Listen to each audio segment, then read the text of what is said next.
ನಮಸ್ಕಾರ. ರಾಜ್ಯದಾದ್ಯಂತ ಗಮನ ಸೆಳೆದ ಒಂದು ಅದ್ಭುತವಾದ ಪಾರ್ಕ್.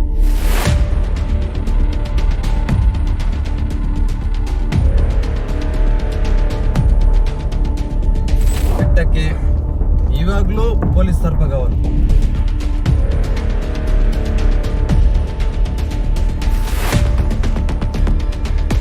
ಸಾರ್ವಜನಿಕವಾದಂಥ ಸಾಂಸ್ಕೃತಿಕ ಉತ್ಸವಗಳನ್ನು ಜಿಲ್ಲಾಡಳಿತ ಮಾಡಬೇಕು, ಇಲ್ಲ ಅಂತಂದ್ರೆ ನಮಗೆ ಮಾಡ್ಲಿಕ್ಕೆ ಅವಕಾಶ.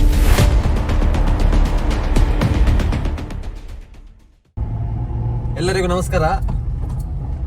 ಒಂದು 2.5 ವರ್ಷದ ಹಿಂದೆ ಕಾರ್ಕಳ ಮಾತ್ರವಲ್ಲದೆ ದಕ್ಷಿಣ ಕನ್ನಡ, ಉಡುಪಿ ಜಿಲ್ಲೆ ಸಹಿತ ರಾಜ್ಯದಾದ್ಯಂತ ಗಮನ ಸೆಳೆದ ಒಂದು ಅದ್ಭುತವಾದ ಪಾರ್ಕ್ ಪರಶುರಾಮ ಥೀಮ್ ಪಾರ್ಕ್.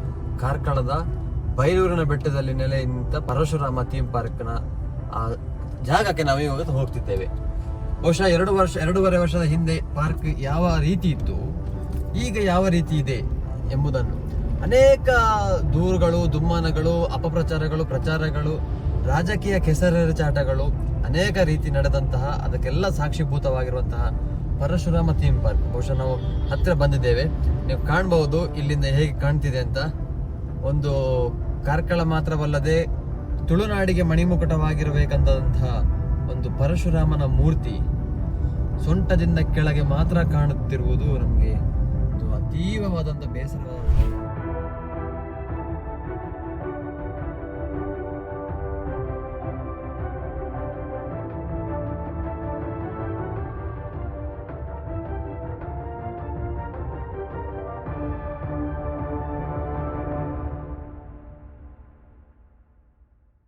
ಎರಡೂವರೆ ವರ್ಷದ ಹಿಂದೆ ಇಲ್ಲಿನ ಶಾಸಕರಾದ ಸುನೀಲ್ ಕುಮಾರ್ ಅವರು ಪದೇ ಪದೇ ಈ ಉಮಿಕಲ್ ಬೆಟ್ಟ ಅಂದ್ರೆ ಒಂದು ದೊಡ್ಡ ಕಲ್ಲು, ಈ ಕರಿಕಲ್ಲು ಎನ್ನುವ ಹೆಸರಿನಲ್ಲೇ ಕಾರ್ಕಳ ಎಂಬ ಹೆಸರು ಬಂತು ಅನ್ನೋದಿದೆ.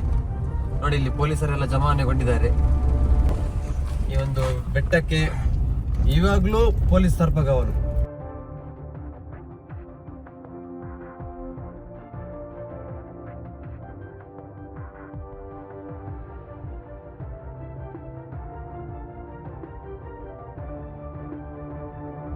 ಸಾಮಾನ್ಯ ಜನರು, ಪ್ರವಾಸಿಗರು ಇಲ್ಲಿ ಬಂದು ವೀಕ್ಷಿಸಬೇಕಾದಂತಹ ಒಂದು ಬೆಟ್ಟ. ನೋಡಿ, ಹುಲ್ಲುಗಳಿಂದ, ಪೊದೆಗಳಿಂದ ತುಂಬಿ ಹೋಗಿದೆ. ಒಳ್ಳೆ ರಸ್ತೆ ಮಾಡಿದ್ರು, ಅದಕ್ಕೆ ಹೋಗೋರಿಲ್ಲ, ಹೇಳೋರಿಲ್ಲ, ಕೇಳೋರಿಲ್ಲ. ಪರಶುರಾಮ ಥೀಮ್ ಪಾರ್ಕ್ಗೆ ಹೋಗಿ ಬಂದ್ವಿ. ಆದ್ರೆ ಇವತ್ತು ಅಲ್ಲಿ ಪರಿಸ್ಥಿತಿ ಬೇರೆ ಇದೆ. ನಾವು ಹೋಗುವಾಗ ಸಂಪೂರ್ಣ ಪೊಲೀಸ್ ಸರ್ಪಗಾವಲಿನಲ್ಲಿದೆ ಮತ್ತು ಪೊದೆ ಮತ್ತು ಹುಲ್ಲಿನಿಂದ ಆವರಿಸಿದೆ.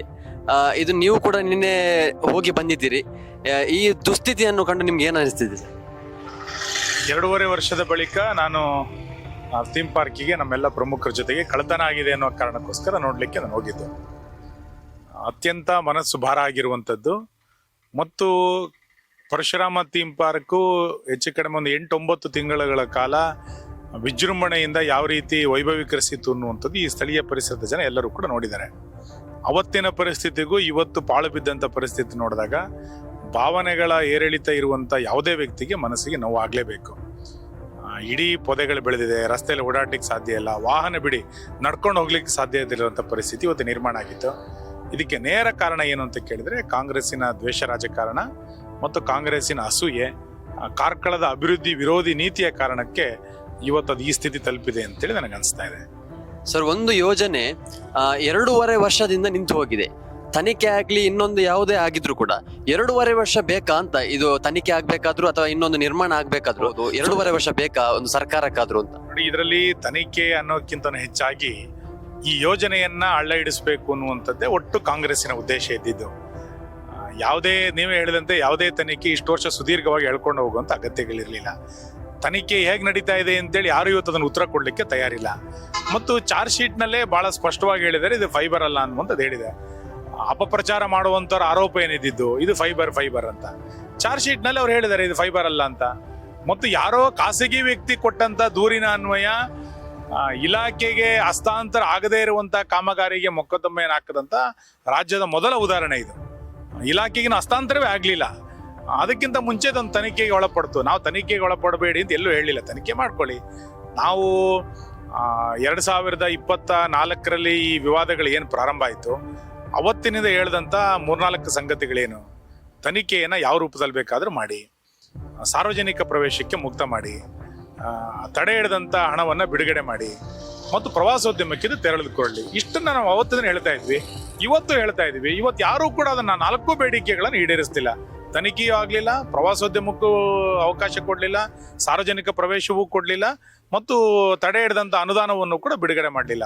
ಅಂದರೆ ಒಟ್ಟಿದರ ಉದ್ದೇಶ ಈ ಯೋಜನೆಯನ್ನು ಹಳ್ಳ ಹಿಡಿಸ್ಬೇಕು ಅಂತದ್ದೇ ಕಾಂಗ್ರೆಸ್ಸಿನ ಉದ್ದೇಶ ಇತ್ತು. ಕಾರ್ಕಳವನ್ನು ಯಾರು ಪ್ರೀತಿಸ್ತಾರೆ ಅವ್ರು ಇದನ್ನು ಮಾಡಬಾರ್ದಿತ್ತು. ಸರ್, ಈಗ ಕಳೆದ ಬಾರಿ DCM DK ಸಾಹೇಬರು ಬಂದಿದ್ರು. ಅವರು ಹೇಳಿದ್ದಾರೆ ಮುಂದಿನ ಚುನಾವಣೆಯವರೆಗೂ ಇದು ಹೀಗೆ ಇರಲಿ ಅಂತ ಹೇಳಿದ್ರು. ಆದ್ರೆ ಮೇಲ್ನೋಟವಾಗಿ ಸ್ಪಷ್ಟವಾಗಿ ಇದರ ರಾಜಕೀಯ ಕಾಣ್ತಾ ಉಂಟು. ಇಲ್ಲಿಯ ತನಕ ನಾವು ಇದನ್ನ ರಾಜಕಾರಣ ಮಾಡುವಂತ ಪ್ರಯತ್ನ ಮಾಡಲಿಲ್ಲ, ಮುಂದಿನ ರಾಜಕಾರಣ ಮಾಡೋದಿಲ್ಲ. ಪರಶುರಾಮ ಥೀಮ್ ಪಾರ್ಕ್ ನಮಗೊಂದು ಪ್ರವಾಸೋದ್ಯಮ. ಕಾರ್ಕಳ, ಬೈಲೂರು, ನೀರೆ, ಯರ್ಲಪಾಡಿಯ ಜನರಿಗೆ ಇದೊಂದು ಉದ್ಯಮ ಆಗಿ ಪರಿವರ್ತನೆ ಆಗಬೇಕು. ಈ ಪರಶುರಾಮ ಥೀಮ್ ಪಾರ್ಕಿನ ಸಾರ್ವಜನಿಕರ ಭೇಟಿಯ ಮುಖಾಂತರ ಇಲ್ಲಿ ಆರ್ಥಿಕ ಚಟುವಟಿಕೆಗಳು ಕೂಡ ಗರಿಗೆದಿರಬೇಕು ಅನ್ನುವಂಥದ್ದು ನಮ್ಮೆಲ್ಲರದು ಕೂಡ ಆಶೆ ಇತ್ತು. ಕಾಂಗ್ರೆಸ್ಸಿಗೆ ಅದಕ್ಕೆ ಬೇಡ ಅಂತಂದ್ರೆ ಊರಿನ ಜನರಿಗೆ ಇದು ಬೇಕಾಗಿದೆ. ಆ ಹಿನ್ನೆಲೆಯಲ್ಲಿ ನಾವು 11ನೇ ತಾರೀಕು ಸರ್ಕಾರ ಸ್ವಚ್ಛತೆ ಮಾಡಬೇಕು, ಇಲ್ಲಾಂದ್ರೆ ಸಾರ್ವಜನಿಕರಿಗೆ ಸ್ವಚ್ಛತೆಗೆ ಅವಕಾಶ ಕೊಡಬೇಕು. 14ನೇ ತಾರೀಕು ಸಂಕ್ರಾಂತಿಯ ನಂತರ ಇಲಾಖೆಯಲ್ಲಿ ಸಾರ್ವಜನಿಕ ಮುಕ್ತ ಪ್ರವೇಶಕ್ಕೆ ಅವಕಾಶ ಕೊಟ್ಟು ಸಾರ್ವಜನಿಕವಾದಂಥ ಸಾಂಸ್ಕೃತಿಕ ಉತ್ಸವಗಳನ್ನು ಜಿಲ್ಲಾಡಳಿತ ಮಾಡಬೇಕು. ಇಲ್ಲ ಅಂತಂದ್ರೆ ನಮಗೆ ಮಾಡ್ಲಿಕ್ಕೆ ಅವಕಾಶ ಕೊಡಬೇಕು ಅಂತೇಳಿ ನಾನು ಈಗಾಗಲೇ ಜಿಲ್ಲಾಧಿಕಾರಿಗಳಿಗೆ ಮನವಿ ಮಾಡಿದ್ದೇವೆ. ಸಾರ್ವಜನಿಕರಿಗೆ ಒಂದು ಮುಕ್ತ ಅವಕಾಶ ಕೊಡಬೇಕು. ಸಾರ್ವಜನಿಕರ ಪ್ರವೇಶ ನಿಷೇಧ ಮಾಡಬೇಕು ಅಂತೇಳಿ ಕೋರ್ಟ್ ಎಲ್ಲೂ ಹೇಳಿಲ್ಲ. ಕೋರ್ಟಲ್ಲಿ ಆ ರೀತಿಯಾದಂಥ ಯಾವುದೇ ಆದೇಶಗಳಿಲ್ಲ. ಈ ಹಿನ್ನೆಲೆಯಲ್ಲಿ ಅದು ಪಾಳು ಬೀಳಬಾರ್ದು ಅಂತಾದರೆ ಸರ್ಕಾರ ಅಲ್ಲಿರುವಂಥ ಮ್ಯೂಸಿಯಮನ್ನು ನೋಡಲಿಕ್ಕೆ, ಸ್ಟುಡಿಯೋವನ್ನು ನೋಡಲಿಕ್ಕೆ, ಬಯಲು ರಂಗಮಂದಿರದಲ್ಲಿ ಕಾರ್ಯಕ್ರಮಗಳನ್ನು ಮಾಡಲಿಕ್ಕೆ, ಸ್ವಚ್ಛಂದವಾದಂಥ ಪರಿಸರವನ್ನು ಆಸ್ವಾದಿಸಲಿಕ್ಕೆ ಇದನ್ನು ಸರ್ಕಾರ, ಜಿಲ್ಲಾಡಳಿತ ಅನುಮತಿಯನ್ನು ಕೊಡಬೇಕು. 14ನೇ ತಾರೀಕಿನ ನಂತರ ಸಾಂಸ್ಕೃತಿಕ ಕಾರ್ಯಕ್ರಮಗಳಿಗೆ ಅನುವು ಮಾಡಿಕೊಡ್ಬೇಕು ಅಂತ ನಾನು ವಿನಂತಿಸ್ತೇನೆ. ಸರ್, ಈಗ ನೀವೇ ಹೇಳಿದಾಗೆ ಚಾರ್ಜ್ ಶೀಟ್ನಲ್ಲಿ ಫೈಬರ್ ಅಲ್ಲ ಅಂತ ಉಲ್ಲೇಖ ಆಗಿದೆ. ಹಾಗಾಗಿ ತಮ್ಮ ನಡೆಗೆ ಪೂರಕವಾದಂತಹ ಚಾರ್ಜ್ ಶೀಟ್ ಸಲ್ಲಿಕೆ ಆಗಿದೆ. ಆದ್ರೆ ಇನ್ನು ಮುಂದೆ ಯಾವ ರೀತಿ ಮಾಡಬಹುದು ಅಂತ ನಿಮ್ಮ ಕಾನೂನಿನ ನಡೆ ಏನಾದ್ರೂ ಇದೆಯಾ ಅಂತ? ನೋಡಿ, ನಾವು ಇದರಲ್ಲಿ ಬಹಳ ವಿಚಿತ್ರ ಅಂತಂದ್ರೆ, ಯಾರು ಪರಶುರಾಮ ಹಿತರಕ್ಷಣಾ ಸಮಿತಿ ಅಂತ ಮಾಡಿ ಕೇಸ್ ಹಾಕಿದ್ರು ಆ ಸಮಿತಿಯೇ ವಿಸರ್ಜನೆ ಆಗಿದೆ. ಈಗ ಬಹಳ ವಿಶೇಷ ಇರೋದಿಲ್ಲ, ಆ ಸಮಿತಿಯೇ ವಿಸರ್ಜನೆ ಆಗಿದೆ. ಮತ್ತು ಯಾರು ಕಂಪ್ಲೇಂಟ್ ಮಾಡಿ ಕೇಸ್ ಆದ ನಂತರ ಚಾರ್ಜ್ ಶೀಟ್ ಇವತ್ತು ಮಾಡಿದ್ರೆ ಆ ಚಾರ್ಜ್ ಶೀಟ್ ಅಲ್ಲಿ ಸ್ಪಷ್ಟ ಆಗಿದೆ. ಸೊ ಈ ಹಿನ್ನೆಲೆಯಲ್ಲಿ ಇದನ್ನು ವಿವಾದ ಮಾಡುವಂತ ಅಗತ್ಯತೆ ಇಲ್ಲ. ಅದಕ್ಕೆ ನಾನು ಹೇಳಿದ್ದು, ಯಾರು ಅಪಪ್ರಚಾರಗಳನ್ನು ಮಾಡಿದ್ರು ದಯಮಾಡಿ ಕಾರ್ಕಳದ ಅಭಿವೃದ್ಧಿ ದೃಷ್ಟಿಯಿಂದ ನೀವು ಹಿಂದೆ ಸರಿರಿ. ಇದು ಅಭಿವೃದ್ಧಿ ಆಗಲಿ, ಸಾರ್ವಜನಿಕರ ಸಹಭಾಗಿತ್ವವನ್ನು ಇಟ್ಕೊಂಡು ಇದನ್ನು ಇನ್ನಷ್ಟು ಮುಂದುವರಿಯೋಣ. ಮತ್ತೊಮ್ಮೆ ಪರಶುರಾಮ ಥೀಮ್ ಪಾರ್ಕ್ ವೈಭವೀಕರಣವನ್ನ ಆಗ್ಲಿ ಎನ್ನುವಂಥದ್ದು ಜನರ ಆಶಯ. ಸರ್, ಕೊನೆಯದಾಗಿ ಕಳ್ಳತನ ಆಗಿದೆ ಸರ್. ಈ ಕಳ್ಳತನಕ್ಕೂ ಇದೇ ರೀತಿಯ ದುಸ್ಥಿತಿ ಕಾರಣ ಅಂತ ಎಲ್ರಿಗೂ ಗೊತ್ತಿದೆ. ಸಾಮಾಜಿಕ ಜಾಲತಾಣದಲ್ಲಿ ಏನು ಒಂದಷ್ಟು ಕಾಂಗ್ರೆಸ್ ಕಾರ್ಯಕರ್ತರು ಹೇಳ್ತಿದ್ದಾರೆ ಅಂದ್ರೆ, ಈವರೆಗಿನ ಪರಿಸ್ಥಿತಿಗೆ ಯಾರು ಕಾರಣ ಆಗಿದ್ದಾರೋ ಅವರೇ ಕಳ್ಳತನ ಮಾಡಿಸಿದ್ದಾರೆ ಅಂತ ಕೆಲವೊಬ್ಬರು ಬರೀತಿದ್ದಾರೆ. ಇದಕ್ಕೇನು ಉತ್ತರ ಕೊಡ್ತೀವಿ? ಟೀಕೆಗಳನ್ನ ನಾನು ಉತ್ತರ ಕೊಡ್ಲಿಕ್ಕೆ ಹೋಗೋದಿಲ್ಲ. ನಿರ್ಜನ ಪ್ರದೇಶ ಆಗಿದ್ದರಿಂದ ನಿರ್ಜನ ಪ್ರದೇಶವನ್ನು ಮಾಡಿದ್ಯಾರು? ತನಿಖೆ ಅಂತೇಳಿ ಅಪಪ್ರಚಾರ ವಿವಾದಗಳನ್ನ ಇಟ್ಟುಕೊಂಡು 2.5 ವರ್ಷ ಕಾಲಹರಣ ಮಾಡಿದ್ಯಾರು? ಇದು ಕಾಲಹರಣ ಮಾಡಿದ್ದು ಮತ್ತು ಉಪಮುಖ್ಯಮಂತ್ರಿಗಳ ಕೈನಲ್ಲಿ ಬಾಯಲ್ಲಿ ಹೇಳಿಸಿದ್ಯಾರು? ಇವೆಲ್ಲವೂ ಕೂಡ ಕಾಂಗ್ರೆಸ್. ಇವತ್ತು ನಿರ್ಜನ ಪ್ರದೇಶ ಆಗಿದ್ರಿಂದ ಕಳ್ಳತನ ಆಗುವ ತನಕ ಜಿಲ್ಲಾಡಳಿತ ಯಾಕೆ ಸುಮ್ಮನೆ ಇತ್ತು? ಇವತ್ತಿದು ಈ ಪ್ರಶ್ನೆ. ಹಾಗಾಗಿ ಅದು ಇನ್ನು ಸಾರ್ವಜನಿಕ ಮುಕ್ತ ಪ್ರವೇಶ ಮಾಡಿ ಅಂತ ಹೇಳ್ತಾ ಈ ಕಾರಣಕ್ಕೋಸ್ಕರ ಒಂದು 10.5 ಕೋಟಿ ರೂಪಾಯಿಯ ಯೋಜನೆ 4.5 ಕೋಟಿ ರೂಪಾಯಿ ಸರ್ಕಾರ ಕೊಡಬೇಕಾಗಿದೆ. ಇವತ್ತು ಹುಲ್ಲುಗಳನ್ನ ಬೆಳೆದಿರೋದು ನೋಡಿದಾಗ ಯಾವ ಮನುಷ್ಯಂಗೂ ಬೇಜಾರಾಗೋದಿಲ್ವಾ? ಹಾಗಾಗಿ ಇದಕ್ಕೆ ಅವಕಾಶಗಳನ್ನು ಕೊಡಿ, ಸಾರ್ವಜನಿಕ ಪ್ರವೇಶ ಆಗಲಿ, ಜನ ಓಡಾಡುವಂತಾಗ್ಲಿ, ನೆಮ್ಮದಿಯಿಂದ ಅಲ್ಲಿ ಬಂದು ಒಂದು ಸ್ವಚ್ಛಂದ ವಾತಾವರಣದಲ್ಲಿ ಕಾಲ ಕಳೆಯುವಂತಾಗ್ಲಿ ಅಂತ ಆಶಯ ಅಷ್ಟೇ. Thank you sir.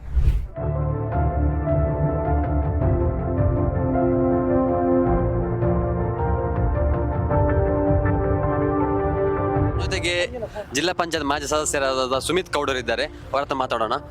ಈಗ ಬೈಲೂರನ್ನು ಕೇಂದ್ರವಾಗಿಟ್ಟುಕೊಂಡು ನಾವು ಜಿಲ್ಲಾ ಪಂಚಾಯತ್ ಟೈಮಲ್ಲಿ ಶಾಸಕರ ಒಂದು ಕನಸಿತ್ತು, ಬೈಲೂರಿನಲ್ಲಿ ಒಂದು ದೊಡ್ಡ ಪ್ರಾಜೆಕ್ಟ್ ಮಾಡಬೇಕಂತ. ಪರಶುರಾಮ ಥೀಮ್ ಪಾರ್ಕನ್ನು ಮಾಡುವಂಥ ಯೋಚನೆಯನ್ನು ಮಾಡಿದರು.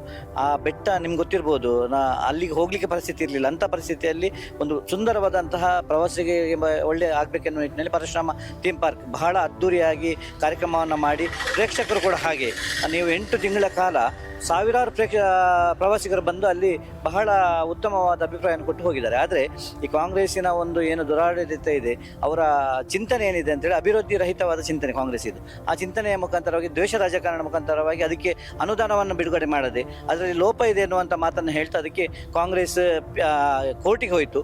ಕೋರ್ಟಿಗೆ ಹೋದ ಮೇಲೆ ಅದರ ಪರಿಸ್ಥಿತಿ ನಿಮ್ಗೆ ಗೊತ್ತಿದೆ. ಈಗ ಹೋಗುವಾಗ ಹೋಗ್ಲಿಕ್ಕೆ ಆಗುತ್ತೆ. ನಮಗೆ ಬಹಳ ಬೇಸರ ಅಂತ ಹೇಳಿದರೆ ನೀವು ಹೇಳಿದ ಹಾಗೆ ಅದರ ಹೋರಾಟದಲ್ಲಿ ನಾವೆಲ್ಲ ನಮ್ಮ ತಂಡ ಇತ್ತು.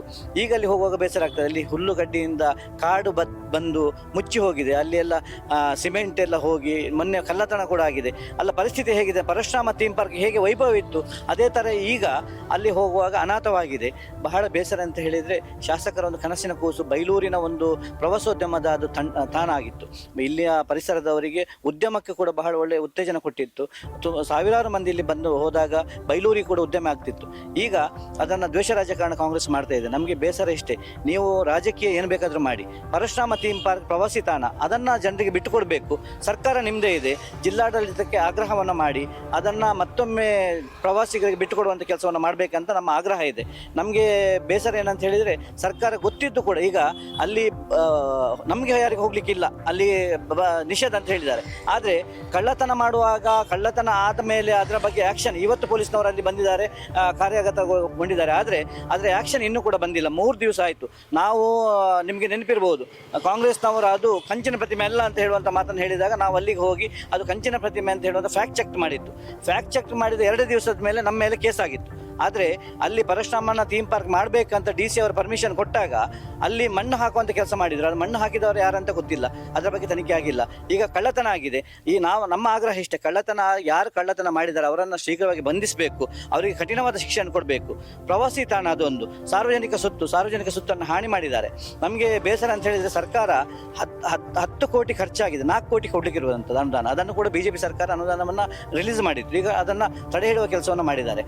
10 ಕೋಟಿಯ ಏನು ಕಾಮಗಾರಿ ಆಗಿದೆ ಅದನ್ನು ಹಾಳು ಮಾಡುವಂಥ ವ್ಯವಸ್ಥೆ ಸರ್ಕಾರ ಮಾಡ್ತಾ ಇದೆ. ಸರ್ಕಾರವೇ ಅದಕ್ಕೆ ನೇರ ಹೊಣೆ, ಜಿಲ್ಲಾಡಳಿತವೇ ನೇರ ಹೊಣೆ. ಹಾಗಾಗಿ ಅದನ್ನು ಆದಷ್ಟು ಬೇಗ ಸರಿಯಾಗಿ ಮಾಡಿ. ನಾವು ಮೊನ್ನೆ ಕೂಡ ಮಾತಾಡುವಾಗ ಹೇಳಿದರು, ಶಾಸಕರ ಹತ್ರ ಮಾತಾಡುವಾಗ ಹೇಳಿದರು ಶಾಸಕರು, ಪರಶುರಾಮನ ಮೂರ್ತಿಯನ್ನು ನೀವು ಮತ್ತೆ ಮಾಡಿ, ತೊಂದರೆ ಇಲ್ಲ. ಪ್ರವಾಸಿಗರಿಗೆ ಹೋಗುವಂಥ ಸ್ಥಳವನ್ನು ಬಿಟ್ಟುಕೊಡ್ಬೇಕು. ಅಲ್ಲಿ ಆಡಿಟೋರಿಯಂ ಇದೆ, ಒಂದು ಒಳ್ಳೆ ಹೋಟ್ಲ್ ಇತ್ತು, ಅಲ್ಲಿ ಸಭಾಂಗಣ ಇದೆ, ಪರಶುರಾಮನ ಬಗ್ಗೆ ಭಾವಚಿತ್ರ ಇದೆ, ಅಲ್ಲಿ ಒಂದು ಥಿಯೇಟರ್ ಇದೆ. ಅದನ್ನು ಜನರಿಗೆ ಬಿಟ್ಟುಕೊಡಿ ಅಂತ ಹೇಳುವಂಥ ನಮ್ಮ ಬೇಡಿಕೆ ಇದೆ. ಆ ಬೇಡಿಕೆಗೆ ನೀವು ಸ್ಪಂದಿಸಬೇಕಂತ ನಾವು ನಿಮ್ಮ ಹತ್ರ ಆಗ್ರಹವನ್ನು ಮಾಡ್ತಾ ಇದ್ದೇವೆ. ಸರ್, ಆರಂಭದಲ್ಲಿ ಇದು ಫೈಬರ್ ಪ್ರತಿಮೆ ಅಂತ ಹೇಳಿದ್ರು, ಆಮೇಲೆ ಬೇರೆ ಬೇರೆ ರೂಪರೇಷೆಗಳನ್ನು ಕೊಟ್ಟರು, ಆಮೇಲೆ ಚಾರ್ಜ್ ಶೀಟ್ನಲ್ಲಿ ಸ್ವತಃ ಪೊಲೀಸರೇ ದಾಖಲಿಸಿದರೆ ಇದು ಹಿತ್ತಾಳೆದ್ದು ಅಂತ. ಹಾಗಾಗಿ ಕಾಂಗ್ರೆಸ್ನವರ ನಡೆ ಹೇಗಿದೆ, ಅದಕ್ಕೆ ನಿಮ್ಮ ಉತ್ತರ ಯಾವ ರೀತಿ ಇದೆ ಅಂತ ನೋಡಿ. ಅದನ್ನು ಇನಾಗ್ರೇಷನ್ ಮಾಡುವಾಗ 2023ರಲ್ಲಿ ಶಾಸಕರು ವೇದಿಕೆಯಲ್ಲಿ ಹೇಳಿದರು, ಇದರ ಮುಂದಿನ ಭಾಗದ ಕೆಲಸ ಆಗಲಿಕ್ಕಿದೆ, ಪೂರ್ಣವಾದ ಕಾಮಗಾರಿ ಆಗಲಿಲ್ಲ ಅಂತ ಹೇಳುವ ಮಾತನ್ನು ವೇದಿಕೆಯಲ್ಲಿ ಸಾರ್ವಜನಿಕರ ಎದುರಲ್ಲಿ ಹೇಳಿದರು. ಆಗ ಕಾಂಗ್ರೆಸ್ನವರು ಕೂಡ ಅದರ ಒಪ್ಪಿದ್ರು, ನಮ್ಮ ಜೊತೆ ಬಂದಿದ್ರು. ಆದರೆ ನಂತರ ದಿನಗಳಲ್ಲಿ ಪ್ರವಾಸಿಗರು ಬಂದ ವೇಯನ್ನು ನೋಡಿ ಇಲ್ಲಿ ಇನ್ನು ಸುನೀಲ್ ಕುಮಾರ್ ಹೆಸರು ಒಳ್ಳೆಯದಾಗ್ತದೆ, ಅವರಿಗೆ ಒಳ್ಳೆ ಹೆಸರು ಬರ್ತದೆ, ರಾಜ್ಯದಲ್ಲಿ ಅವರಿಗೆ ಹೆಸರು ಬರ್ತದೆ ಅಂತ ಹೇಳುವಂತಹ ಒಂದು ಯೋಚನೆಯನ್ನು ಇಟ್ಟುಕೊಂಡು ಅದನ್ನು DC ಅವರು ಇನ್ನು ಕಾಮಗಾರಿ ಮಾಡಲಿಕ್ಕಿದೆ ಅಂತ ಹೇಳುವಂತಹ ಒಂದು ತಡೆಯಾಜ್ಞೆ ನೀಡಿದಾಗ ಅದಕ್ಕೆ ಕೋರ್ಟಿಗೆ ಹೋಗುವಂಥ ಪ್ರಯತ್ನ ಮಾಡಿದರು. ನಮ್ಗೆ ಗೊತ್ತಿದೆ, ಅಲ್ಲಿ ಫೈಬರ್ನ ಮೂರ್ತಿ ಅಂತ ಕಾಂಗ್ರೆಸ್ ಬೊಬ್ಬೆ ಹಾಕಿದರು. ಆದರೆ ಅಲ್ಲಿ ತನಿಖೆ ಆದಮೇಲೆ ಬಂದದ್ದು ಫೈಬರ್ ಮೂರ್ತಿ ಅಲ್ಲ, ಕಂಚು ರಹಿತ ಹಿತ್ತಾಳೆ ಮೂರ್ತಿ ಅಂತ ನಮಗೆ ಚಾರ್ಜ್ ಶೀಟಲ್ಲಿ ದಾಖಲೆಯಾಗಿದೆ. ಆ ವಿಚಾರವನ್ನು ಹೇಳುವಾಗ ಅವರು ಅದನ್ನು ಮಾತಾಡೋದಿಲ್ಲ, ಅವರು ಬೇರೆ ವಿಷಯಕ್ಕೆ ಹೋಗ್ತಾರೆ. ಈಗ ಅಲ್ಲಿ ಕಳ್ಳತನ ಮಾಡುವಂಥ ವ್ಯವಸ್ಥೆ ಆಗಿದೆ, ಅಲ್ಲಿ ಮಣ್ಣನ್ನು ಹಾಕುವಂಥ ವ್ಯವಸ್ಥೆ ಆಗಿತ್ತು, ಆಗ ಕಾಂಗ್ರೆಸ್ ಯಾರು ಮಾತಾಡೋದಿಲ್ಲ. ಈಗ ನಾವು ಹೇಳುವಂಥದ್ದು, ಕಾಂಗ್ರೆಸ್ಸಿಗೆ ಇಚ್ಛಾಶಕ್ತಿ ಇದ್ದರೆ ಅವ್ರದ್ದು ಸರ್ಕಾರ ಇದೆ. ಪ್ರವಾಸ ತಾಣ ಬೈಲೂರು, ರಾಜಕೀಯವನ್ನು ಬಿಟ್ಟುಬಿಡಿ ನೀವು. ಬೈಲೂರು ಒಂದು ಪ್ರವಾಸ ತಾಣ. ಬೈಲೂರಿನ ಪರಶುರಾಮ ಥೀಮ್ ಪಾರ್ಕ್ ಬೈಲೂರಿನಲ್ಲ, ಅವಿಭಜಿತ ದಕ್ಷಿಣ ಕನ್ನಡ ಜಿಲ್ಲೆಯಲ್ಲಿ ಅಂತಹ ಒಂದು ಪ್ರವಾಸ ತಾಣ ಇರ್ಲಿಕ್ಕೆ ಸಾಧ್ಯ ಇಲ್ಲ. ಅಷ್ಟು ಒಳ್ಳೆಯ ಪ್ರವಾಸ ತಾಣ ಇತ್ತು, ಪ್ರವಾಸಿಗರನ್ನು ಆಕರ್ಷಿಸುವಂಥ ಕೇಂದ್ರ. ಕಾಂಗ್ರೆಸ್ಗೆ ಇಚ್ಛಾಶಕ್ತಿ ಇದ್ದರೆ ಅದನ್ನು ಮಾಡುವಂಥ ಕೆಲಸವನ್ನು ಮಾಡಬೇಕಿತ್ತು. ಅವರು ಅದನ್ನು ಸರಿ ಮಾಡಲಿ, ಅವರ ಸರ್ಕಾರ ಇದೆ, ಅನುದಾನ ಬಿಡುಗಡೆ ಮಾಡಲಿ, ಅದನ್ನು ಸರಿ ಮಾಡುವಂಥ ಕೆಲಸ ಮಾಡಲಿ. ಬೇಕಾದರೆ ನಾವೇ ಮಾಡಿದಂತ ಅವ್ರು ಹೇಳಲಿ. ಆದರೆ ಬೈಲೂರಿಗೆ ಅದು ಬೇಕು, ಅದನ್ನು ಮಾಡುವಂಥ ಕೆಲಸವನ್ನು ಅವ್ರು ಮಾಡಬೇಕು. ಇಲ್ಲಿ ಯಾಕಂತ ಹೇಳಿದರೆ ಇಲ್ಲಿ ಅದನ್ನು ನಂಬಿ ಒಂದಷ್ಟು ಜನ ಜಾಗವನ್ನು ಪರ್ಚೇಸ್ ಮಾಡಿದ್ರು, ಪಕ್ಕದಲ್ಲಿ ಬಿಲ್ಡಿಂಗ್ ಅನ್ನು ಮಾಡಿದ್ರು, ಹೋಟ್ಲನ್ನು ವ್ಯವಸ್ಥೆ ಮಾಡಿದ್ರು. ಅವರೆಲ್ಲ ಬಂದಾಗಿ ಹೋಗಿದೆ. ಈಗ ಅಲ್ಲಿ ಹೋಟ್ಲಾಗಿ ಇನ್ವೆಸ್ಟ್ಮೆಂಟ್ ಮಾಡಿದವರು ಹೋಟ್ಲು 6 ತಿಂಗಳಲ್ಲಿ ಬಂದು ಹೋಗಿದೆ, ಅವ್ರ ಇನ್ವೆಸ್ಟ್ಮೆಂಟ್ ಕೂಡ ಹೋಗಿದೆ. ನಾವು ಹೇಳುವಂಥದ್ದು ಇಷ್ಟೇ, ರಾಜಕಾರಣ ನೀವು ಇದರಲ್ಲಿ ಮಾಡಬೇಡಿ. ಮತ್ತು ನೀವು ಸುಳ್ಳು ಆರೋಪಗಳನ್ನು ಹಾಕ್ತೀರಾ. ನೀವು ಹೇಳಿದ ಹಾಗೆ ಫೈಬರ್ ಅಂತ ಹೇಳಿದರು, ಫೈಬರ್ ಅಲ್ಲ ಅಂತ ಬಂದುಕೊಳ್ಳ ಮೇಲೆ ಅದರ ವಿಚಾರ ಇಲ್ಲ. ಬೇರೆ ಬೇರೆ ವಿಚಾರದಲ್ಲಿ ಅಲ್ಲಿ ಅಕ್ರಮ ಮಾಡಿದ್ದಾರೆ, ಅಲ್ಲಿ ಶಾಸಕರು ಅದನ್ನು ಲೂಟಿ ಮಾಡಿದ್ದಾರೆ ಅಂತ ಹೇಳುವಂಥ ಆರೋಪ ಮಾಡಿ ಅವ್ರು ತೋರಿಸಲಿ. ನಾವು ಹೇಳ್ತಿದ್ದೇವೆ, ತನಿಖೆ ಮಾಡಿ ಯಾರು ಆರೋಪಿಗಳಿದ್ದಾರೆ ಅವರನ್ನು ಹಿಡೀರಿ ಅಂತ ಹೇಳುವಂಥವನ್ನು ನಾವು ಹೇಳ್ತಿದ್ದಾರೆ, ಶಾಸಕರು ಕೂಡ ಹೇಳ್ತಿದ್ದೇವೆ. ಆದ ಕೆಲಸವನ್ನು ನೀವು ಮಾಡಿ ಅಂತ ನಾವು ಆಗ್ರಹವನ್ನು ಮಾಡ್ತಿದ್ದೇವೆ. ಅಲ್ಲಿ ನಾವು ಹೋಗಿ ಬಂದ್ವಿ, ಅಲ್ಲಿಗೆ ಸಂಪೂರ್ಣವಾಗಿ ಹುಲ್ಲು ಮತ್ತೆ ಪೊದೆಗಳಿಂದ ಆವರಿಸಿದೆ. ತಮ್ಮ ಪಕ್ಷ ಅಥವಾ ಶಾಸಕರ ವತಿಯಿಂದ ಏನಾದರೂ ಅಲ್ಲಿಂದ ಏನಾದರೂ ಅನುಮತಿ ಇದೆಯಾ, ಏನಾದರೂ ಸ್ವಚ್ಛಗೊಳಿಸುವುದು? ಯಾಕಂದ್ರೆ ಸರ್ಕಾರದಿಂದ ಇದು ನಿರೀಕ್ಷೆ ಸಾಧ್ಯ ಇಲ್ಲ. ಯಾಕಂದ್ರೆ ಅದು ನೀವು ಹೇಳ್ತಿದ್ದೀರ ಅವರು ದ್ವೇಷ ರಾಜಕಾರಣ ಮಾಡ್ತಿದ್ದಾರೆ ಅಂತ. ಆ ನಿಟ್ಟಿನಲ್ಲಿ ಹೋಗುವಾಗ, ಆ ದಾರಿಯಲ್ಲಿ ನೋಡುವಾಗ ಅವರಿಂದ ಯಾವುದೇ ಇಂತಹ ಫಲಿತಾಂಶ ನಿರೀಕ್ಷಿಸಲು ಸಾಧ್ಯ ಇಲ್ಲ. ನೀವೇನಾದ್ರೂ ಅದರ ಬಗ್ಗೆ ಯೋಚನೆ ಮಾಡ್ತಿದ್ದೀರಾ ಅಂತ? ನಿನ್ನೆ ಅಲ್ಲಿ ಕಳ್ಳತನ ಆಗುವಂತಹ ವಿಷಯ ಬಂದಾಗ ಶಾಸಕರು ಮತ್ತು ನಾವೆಲ್ಲ ಆ ಪರಿಸರದವರು ಅಲ್ಲಿಗೆ ಹೋಗಿ ಭೇಟಿಯನ್ನು ಮಾಡಿದ್ವಿ. ಆಗ ಶಾಸಕರು ಹೇಳಿದ್ರು, ಇಲ್ಲಿ ಹೋಗ್ಲಿಕ್ಕೆ ಸಾಧ್ಯ ಇಲ್ಲ, ಇಲ್ಲಿ ಪರಿಸರವನ್ನು ಸ್ವಚ್ಛ ಮಾಡುವ ಕೆಲಸವನ್ನು ನಾಡಿನ ಆದಿತ್ಯವಾರ 11ನೇ ತಾರೀಕಿಗೆ ನಾವೆಲ್ಲ ಒಟ್ಟುಗೂಡಿ ಮಾಡ್ತೇವೆ ಅಂತ ಹೇಳುವಂತ ಮಾತನ್ನ ಶಾಸಕರು ಹೇಳಿದ್ರು. ಹಾಗಾಗಿ 11ನೇ ತಾರೀಕಿಗೆ ಆ ಬೆಳಿಗ್ಗೆ 6 ಗಂಟೆಯಿಂದ ಜಿಲ್ಲಾಡಳಿತ ಅದಕ್ಕೆ ಪರ್ಮಿಷನ್ ಕೊಡದೆ ಕೂತ್ಕೊಳ್ಳಿ, ನಾವು ಸ್ಥಳೀಯರೆಲ್ಲ ಒಟ್ಟಾಗಿ ಅಲ್ಲಿ ಸ್ವಚ್ಛತೆಯನ್ನು ಮಾಡುವಂತ ಕೆಲಸ ಮಾಡ್ತೇವೆ. ನಾನು ನಿಮ್ಮ ಹತ್ರ ಈ ಮುಖಾಂತರ ವಿನಂತಿಯನ್ನು ಮಾಡ್ತೇವೆ, ಮನೆಯಿಂದ ಎಲ್ಲರೂ ಬರಬೇಕು ಈ ಸ್ವಚ್ಛತಾ ಕಾರ್ಯಕ್ರಮಕ್ಕೆ. ನಮ್ಮ ಊರಿನ ಕಾರ್ಯಕ್ರಮ, ನಮ್ಮ ಊರಿನ ಪರಶುರಾಮನ ಬೆಟ್ಟ, ನಮ್ಮ ಊರಿನ ಪ್ರವಾಸಿ ತಾಣ, ಇದಕ್ಕೆ ಸ್ವಚ್ಛತೆಗೆ ನೀವೆಲ್ಲ ಬನ್ನಿ, ಒಳ್ಳೆಯ ವ್ಯವಸ್ಥೆಯನ್ನು ಮಾಡ್ತೇವೆ ನಾವು. ಎಲ್ಲ ರೀತಿಯ ಸ್ವಚ್ಛತೆಯನ್ನು ಮಾಡುವ, ಮತ್ತೊಮ್ಮೆ ಪರಶುರಾಮ ಥೀಮ್ ಪಾರ್ಕ್ ಜನರಿಗೆ ಸಿಗುವಂತ ವ್ಯವಸ್ಥೆಯನ್ನು ಮಾಡಬೇಕು. ಅದರ ಜೊತೆಗೆ 14 ತಾರೀಕಿಂದ ಮಕರ ಸಂಕ್ರಾಂತಿಯಿಂದ ಜನರು ನೋಡ್ಲಿಕ್ಕೋಸ್ಕರವಾಗಿ ಸಾಂಸ್ಕೃತಿಕ ಕಾರ್ಯಕ್ರಮ ಮಾಡುವಂತ ಯೋಚನೆ ಶಾಸಕರಲ್ಲಿದೆ. 1 ತಿಂಗಳ ನಿರಂತರವಾದ ಸಾಂಸ್ಕೃತಿಕ ಕಾರ್ಯಕ್ರಮವನ್ನು ಮಾಡುವಂತ ವ್ಯವಸ್ಥೆಯನ್ನು ಮಾಡಿದ್ದೇವೆ. ಡಿಸಿಗೆ ನಿನ್ನೆ 2 ಪಂಚಾಯತ್ ವತಿಯಿಂದ ಮನವಿಯನ್ನು ಕೂಡ ಕೊಟ್ಟಿದ್ದೇವೆ. ನಾವು ಸಾಂಸ್ಕೃತಿಕ ಕಾರ್ಯಕ್ರಮ ಮಾಡಲಿಕ್ಕೆ ನಮಗೆ ಪರ್ಮಿಷನ್ ಕೊಡಬೇಕಂತ ಹೇಳಿ. ಪರ್ಮಿಷನ್ ಯಾವ ರೀತಿ ಬರ್ತದೆ ಅಂತ ನೋಡ್ತೇವೆ. ಆ 2 ಕಾರ್ಯಕ್ರಮಕ್ಕೂ ನಾನು ಮಾಧ್ಯಮದ ಮುಖಾಂತರ ವಿನಂತಿಯನ್ನು ಮಾಡ್ತೇನೆ.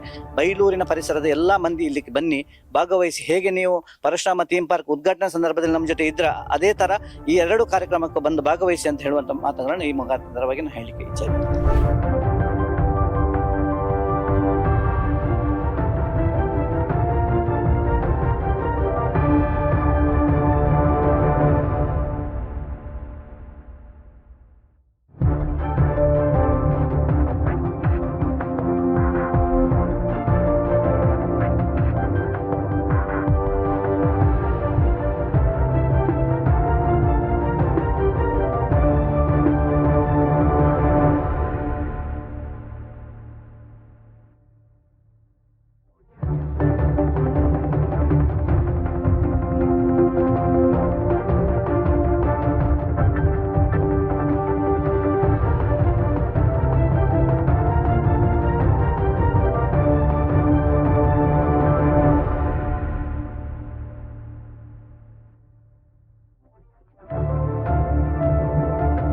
ಜೊತೆಗೆ ಯರ್ಲಪಾಡಿ ಗ್ರಾಮ ಪಂಚಾಯತ್ ಅಧ್ಯಕ್ಷರಾದಂತಹ ಸುನಿಲ್ ಅವರಿದ್ದಾರೆ, ಅವರ ಜೊತೆ ನಾವು ಮಾತಾಡೋಣ.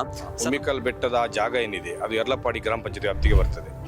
ಆ ನಂತರ ಈ ಭಾಗದ ಎಲ್ಲ ನಮ್ಮ ನೀರೇವ್ ಗ್ರಾಮ ಪಂಚಾಯತ್ ಆಗಿರ್ಬೋದು, ಬೈಲೂರು ಗ್ರಾಮ ಪಂಚಾಯತ್ ಆಗಿರ್ಬೋದು, 4-5 ಗ್ರಾಮಗಳಿಗೆ ಸಂಬಂಧಪಟ್ಟಂತೆ ಒಂದು ಅದ್ಭುತವಾದೊಂದು ಪ್ರವಾಸೋದ್ಯಮ ಕ್ಷೇತ್ರ ನಮ್ಮ ಶಾಸಕರಾದ ಶ್ರೀ ವಿ ಸುನಿಲ್ ಕುಮಾರ್ ಅವರ ಕನಸಿನ ಯೋಜನೆ. ಖಂಡಿತ ನಮಗೆಲ್ಲ ಖುಷಿಯಾಗಿತ್ತು ಇಲ್ಲಿ, ಯಾಕಂದರೆ ಇಲ್ಲಿಯ ವ್ಯಾಪಾರ ವಹಿವಾಟುಗಳು ಗರಿಗೆದರ್ಬೋದು, ಪ್ರವಾಸೋದ್ಯಮಕ್ಕೆ ಕ್ಷೇತ್ರದಲ್ಲಿ ಒಂದು ಒಳ್ಳೆಯ ಒಂದು ಸಂಚಲನ ಆಗ್ಬೋದು. ಆಮೇಲೆ ನಮ್ಮ ಈ ಗ್ರಾಮಗಳನ್ನು, ನಮ್ಮೆಲ್ಲ ಸಣ್ಣ ಸಣ್ಣ ಗ್ರಾಮಗಳನ್ನು ನಾಳೆ ದೇಶವ್ಯಾಪಿ ಗುರುತಿಸುವಂಥ ಒಂದು ಆಗ್ಬೋದು ಅಂತ ಬಹಳ ನಾವೆಲ್ಲ ಹೆಮ್ಮೆ ಪಟ್ಟಿದ್ದೆವು. ಆ ಮುಖೇನ ಅದು ನಮ್ಮ ಶ್ರೀ ವಿ ಸುನಿಲ್ ಕುಮಾರ್ ಸಚಿವರಾಗಿದ್ದ ಸಂದರ್ಭದಲ್ಲಿ ಆ ಕಾಮಗಾರಿ ಚಾಲನೆ ಆಯಿತು, ಲೋಕಾರ್ಪಣೆಯೂ ಆಯಿತು. ಆ ನಂತರದ ದಿನಗಳಲ್ಲಿ ಇಲ್ಲಿ ಬೇರೆ ಬೇರೆ ರೀತಿಯ ರಾಜಕೀಯ ಬೆಳವಣಿಗೆ ಶುರುವಾದವು. ಇಲ್ಲಿ ಒಂದು ಥರ ಅಂತ ಹೇಳಿದರೆ ನಮ್ಮ ಕಾರ್ಕಳದ ಕಾಂಗ್ರೆಸ್ ಮುಖಂಡರು ದ್ವೇಷದ ರಾಜಕಾರಣ ಮಾಡಲಿಕ್ಕೆ ಸ್ಟಾರ್ಟ್ ಮಾಡಿದರು. ಅಲ್ಲಿಯ ಪರಶುರಾಮ ಥೀಮ್ ಪಾರ್ಕ್ನ ಏನು ಮೂರ್ತಿ ಇದೆ, ಆ ಪರಶುರಾಮನ ಮೂರ್ತಿಯ ಬಗ್ಗೆ ಇಲ್ಲ ಸಲ್ಲದ ಅಪಪ್ರಚಾರಗಳು, ಬೇರೆ ಬೇರೆ ರೀತಿಯ ಒಂದು ರಾಜಕೀಯ ಷಡ್ಯಂತ್ರಗಳನ್ನು ಮಾಡಿ ಇಲ್ಲಿ ಹೆಸರು ಹಾಳು ಮಾಡುವಂಥ ಪ್ರಯತ್ನ ನಡೆಸಲಿಕ್ಕೆ ಸ್ಟಾರ್ಟ್ ಮಾಡಿದರು.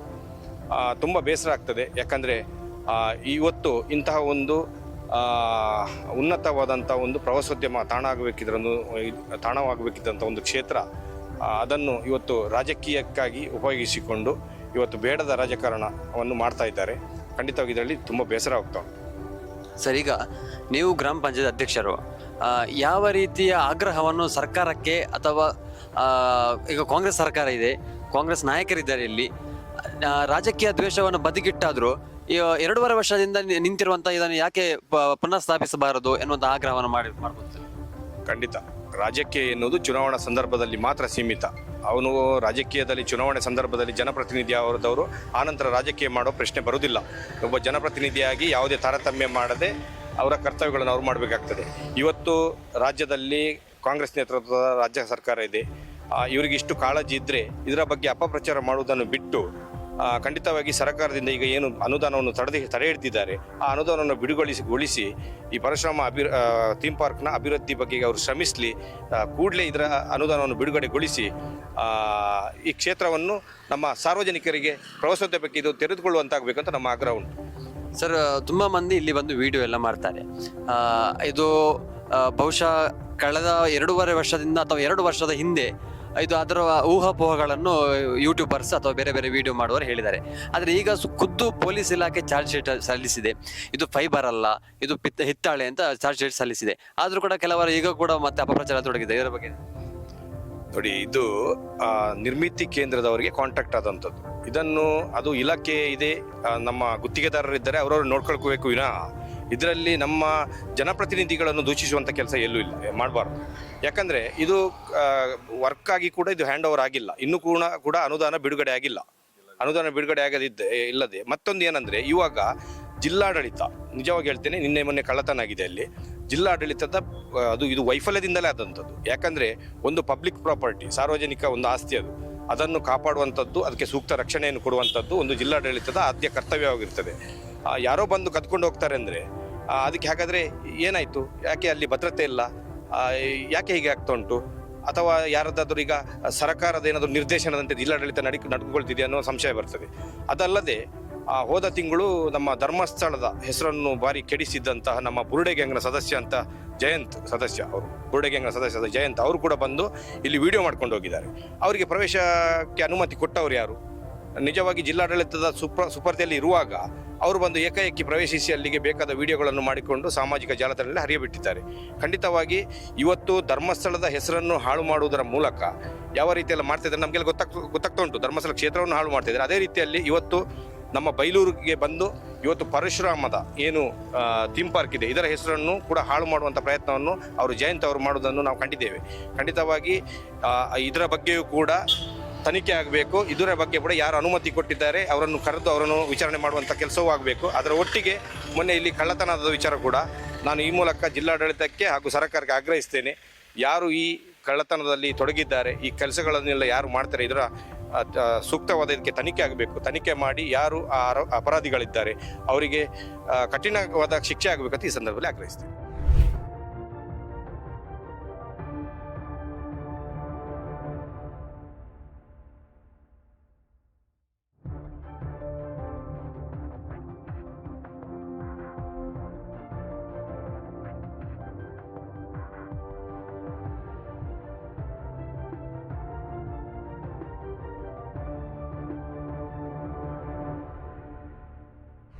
ರಾಜಕೀಯ ದ್ವೇಷಗಳು, ಕೆಸರೆಚಾಟ, ಅಪಪ್ರಚಾರಗಳು, ಸತ್ಯಶೋಧನೆ, ಕಾನೂನು, ತನಿಖೆ ಇದ್ಯಾವುದೇ ಇರಲಿ, ಒಂದು ಉಭಯ ಜಿಲ್ಲೆಗೆ ಮಣಿಮುಕುಟವಾಗಿರಬೇಕಂತಹ ಒಂದು ಈ ಪರಶುರಾಮ ಥೀಮ್ ಪಾರ್ಕ್ ಆದಷ್ಟು ಬೇಗ ತನ್ನೆಲ್ಲ ಕಳಂಕವನ್ನು ಕಳೆದುಕೊಂಡು ಮತ್ತೆ ಸಾರ್ವಜನಿಕ ದರ್ಶನಕ್ಕೆ ಮುಕ್ತವಾಗಲಿ. ಪ್ರವಾಸೋದ್ಯಮಕ್ಕೆ ಒಂದು ಹೊಸ ಭಾಷ್ಯವನ್ನು ಬರೆದಂತಹ ಒಂದು 8 ತಿಂಗಳ ಕಾಲ ಒಂದು ಜನರಿಂದ ತುಂಬಿ ಹೋದಂತಹ ಈ ಪರಶುರಾಮ ಥೀಮ್ ಪಾರ್ಕ್ ಮತ್ತೆ ಆ ವೈಭವ ಮರುಕಳಿಸಿ ಜನರಿಗೆ ಒಂದಷ್ಟು ಆ ಪ್ರದೇಶಕ್ಕೆ ಹೋಗುವಾಗಲೇ ಒಂದು ಖುಷಿ ಆಗ್ತದೆ. ಮೇಲೆ ಬೆಟ್ಟದ ಮೇಲೆ ನಿಂತಾಗ ಇಡೀ ಜಗತ್ತು ತುಂಬ ಸುಂದರವಾಗಿ ಕಾಣುತ್ತೆ. ಹಚ್ಚ ಹಸುರಿನಿಂದ ಕಂಗೊಳಿಸುವಂತಹ ಪರಿಸರ ಕಾಣುತ್ತೆ, ನೆಮ್ಮದಿ ಸಿಗುತ್ತೆ, ಒಂದು ಶಾಂತಿದಾಯಕವಾದಂತಹ ಪ್ರದೇಶ. ಭಜನಾ ಮಂದಿರ ಇದೆ, ಮತ್ತು ಸಾಂಸ್ಕೃತಿಕ ಕಾರ್ಯಕ್ರಮಗಳು ನಿತ್ಯ ನಿರಂತರವಾಗಿ ನಡೀತಿತ್ತು, ಯೋಗ ಧ್ಯಾನಗಳು ನಡೀತಿತ್ತು, ಅಲ್ಲಿ ತುಳುನಾಡಿನ ಪರಂಪರೆಗಳ ದರ್ಶನ ಆಗ್ತಿತ್ತು. ಇದೆಲ್ಲವನ್ನು ಮತ್ತೆ ನಾವು ಕಾಣಬೇಕು. ನಾವು ಸಾರ್ವಜನಿಕರಾಗಿ ಭಾರತೀಯ ಜನತಾ ಪಾರ್ಟಿ ಮತ್ತು ಕಾಂಗ್ರೆಸ್ ಪಕ್ಷ ಎಲ್ಲರಲ್ಲೂ ಮನವಿ ಮಾಡೋದಿಷ್ಟೇ, ಎಲ್ಲವನ್ನೂ ಬದಿಗಿಟ್ಟು ಕಾನೂನು ಮೂಲಕವೇ ಹೋಗಿ, ಆರೋಪ ಪ್ರತ್ಯಾರೋಪ ಸ್ವಾಭಾವಿಕ, ಕಾನೂನು ಮೂಲಕವೇ ಹೋಗಿ ಆದಷ್ಟು ಬೇಗ ತನಿಖೆಯನ್ನು ಮುಗಿಸಿ, ಅದಕ್ಕೆ ಆದಷ್ಟು ಎಲ್ಲರೂ ಸಹಕರಿಸಿ ಆದಷ್ಟು ಬೇಗ ಇದನ್ನು ಮತ್ತೊಮ್ಮೆ ಲೋಕಾರ್ಪಣೆಗೊಳಿಸಿ ಸಾರ್ವಜನಿಕ ದರ್ಶನಕ್ಕೆ ಮುಕ್ತಗೊಳಿಸಿ ಎನ್ನುವಂತಹ ಪ್ರಾರ್ಥನೆಯೊಂದು ಮನವಿಯನ್ನು ಎಲ್ಲರಲ್ಲಿ ಮಾಡುತ್ತಾ, ಮತ್ತೊಮ್ಮೆ ಪರಶುರಾಮ ಥೀಮ್ ಪಾರ್ಕ್ ನಮ್ಮ ಜಿಲ್ಲೆಗೆ ಅಥವಾ ತುಳುನಾಡಿಗೆ ಮತ್ತೊಂದು ಹೊಸ ಕೀರ್ತಿಯನ್ನು ತರಲಿ ಎಂದು ಆಶಿಸುತ್ತಾ ಇವತ್ತಿನ ಕಾರ್ಯಕ್ರಮ ಮುಗಿಸಿದ್ದೇವೆ. ನಮಸ್ಕಾರ.